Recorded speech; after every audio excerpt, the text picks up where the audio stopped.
She made a scoffing sound. That's crazy.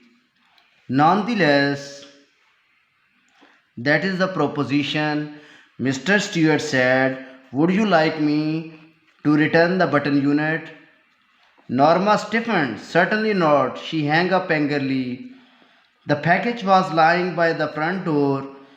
Norma saw it as she left the elevator. Well, of all the nerve, she thought. She glared at the curtain as she unlocked the door. I just won't take it in, she thought. She went inside and started dinner. Later, she went into the front hall. Opening the door, she picked up the package and carried it into the kitchen, leaving it on the table. She sat in the living room, looking out the window. After a while, she went back into the kitchen to turn the cutlets in the broiler. She put the package in a bottom cabinet. She would throw it out in the morning. Maybe some eccentric millionaire is playing games with people, she said. Arthur looked up from his dinner. I don't understand you. What does that mean? Let it go, he told her. Norma ate. Norma ate in silence. Suddenly she put her fork down. Suppose it's a genuine offer, she said. Arthur stared at her. Suppose it's a genuine offer. All right, suppose it is. He looked incredulous. What would you like to do? Get the button unit and push it? Murder someone? Norma looked disgusted. Murder? How would you define it? If you don't even know the person, Norma said. Arthur looked astounded. Are you saying that I think you are? If it's some old Chinese peasant 10,000 miles away, some diseased native in the Congo, how about some baby boy in Pennsylvania? Arthur countered. Some beautiful little girl on the next block. Now you are loading things. Now you are loading things. The point is, Norma, he continued. What's the difference who you kill? It's still murder. It's still murder. The point is, Norma broke in. If it's someone you've never seen in your life and never will see, someone whose death you don't even have to know about, you still wouldn't push the button? Arthur stared at her, appalled. You mean you would? $50,000, Arthur. What has the amount?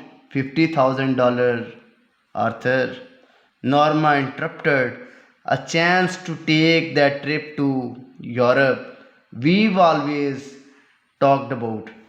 Norma, no. A chance to buy that cottage on the island. Norma, no. His face was white. She shuddered. All right, take it easy, she said.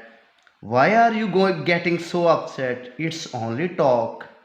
After dinner, Arthur went into the living room. Before he left the table, he said, I'd, I would, I would rather not discuss it anymore, if you don't mind. Norma shrugged. Fine with me.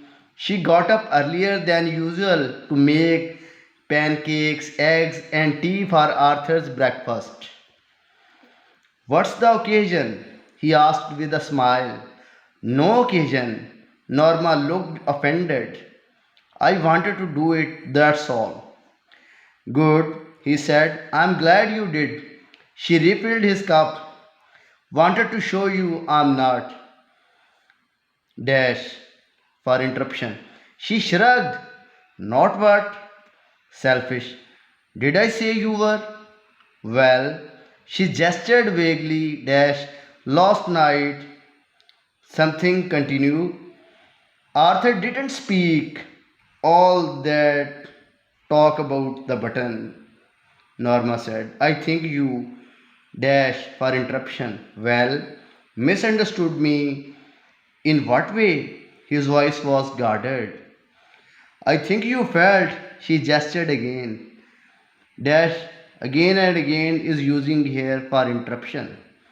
That I was only thinking of myself. Oh, I wasn't. Norma for interruption. Well, I wasn't. When I talked about Europe, a cottage on the island. Interruption.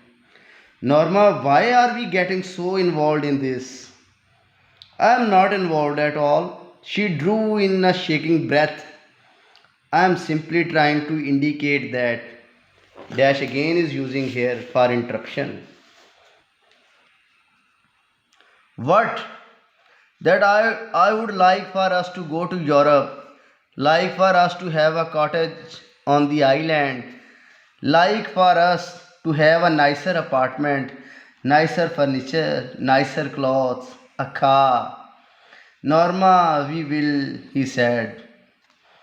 When he stared at her in dismay. Norma, when are you? He seemed to draw back slightly. Are you really saying? Again, writer is using interrupt dash for interruption. I am saying that they are probably doing it for some research project. She cut him off. That they want to know what average people would do under such a circumstance, that they are just saying someone would die in order to study reactions, see if there would be guilt, anxiety, whatever. You don't really think, you don't really think they would kill somebody, do you? Arthur didn't answer. She saw his hands trembling. After a while, he got up and left. When he had gone to work, Norma remained at the table, staring into her coffee. I'm going to be late, she thought. She shrugged. What difference did it make? While she was stacking dishes, while she was stacking dishes, she turned abruptly, dried her hands, and took the package from the bottom cabinet. Opening it, she set the button unit on the table.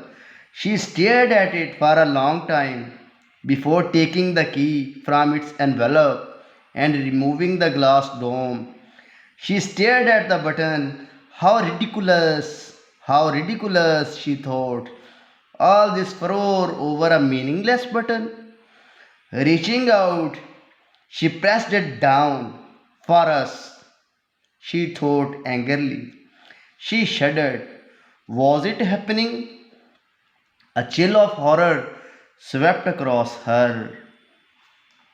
In a moment, it had passed. She made a contemptuous noise. Ridiculous, she thought, to get so worked up over nothing. She threw the button unit, dome, and key into the waste basket and hurried to dress for work. She had just turned over the supper sticks when the telephone rang. She picked up the receiver. Hello, Mrs. Lewis? Yes, this is the Linux Hill Hospital. She felt unreal as the voice informed her of the subway accident. Again, dash is used for explanation as well as interruption. The shoving crowd Arthur pushed from the platform in front of the train. She was conscious of shaking her head but couldn't stop. As she hung up, she remained Arthur's life insurance policy for $20,000 with double indemnity for again interruption and explanation. No, she couldn't seem to breathe. She shrugged to her feet. She struggled to her feet and walked into the kitchen numbly. Be silent here numbly. Something cold pressed at her skull as she removed the button unit from the